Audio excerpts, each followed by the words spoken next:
Hello everyone, তো আজকে আমি মাটির কাপলেট বানাচ্ছি। তো ফার্স্টে আমি কাপটা বানিয়ে নিচ্ছি।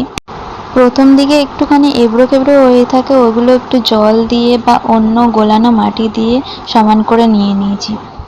এবারে দেখো কাপের ওপরটাও যেরকম এবড়ো খেবড়ো ছিল ওটা আমি জল দিয়ে সমান করেছি। তারপরে মাটির টুকরো নিয়ে ওটাকে প্লাস্টিকের মধ্যে ভরে একটা বেলনির সাহায্যে বা এরকম একটা ডান্ডি নিয়ে ওটাকে বেলে নিচ্ছি।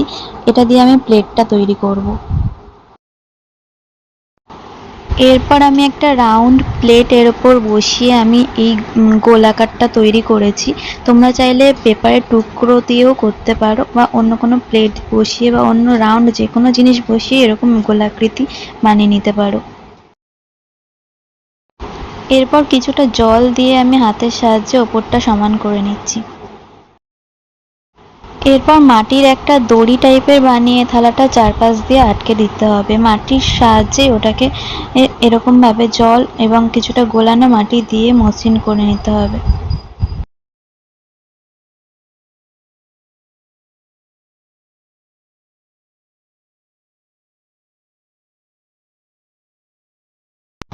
তারপরে আমি এরকম একটা ডিজাইন করে নিয়েছি, তোমরা চাইলে এটাকে প্লেনও রাখতে পারো।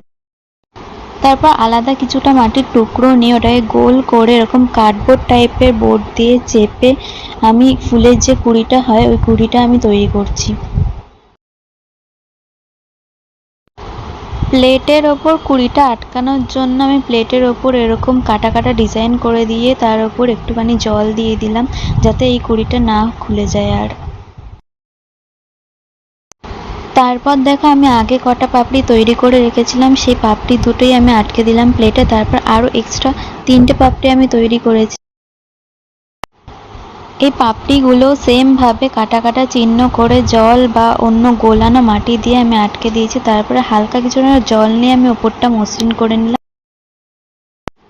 আমি কাপের ওপরেও সেম ভাবে একটা সানফ্লাওয়ার ডিজাইন করেছি। এই যে আমার সানফ্লাওয়ার কাপলেট তৈরি। তোমরা কমেন্টে জানিও যে কিরকম হয়েছে।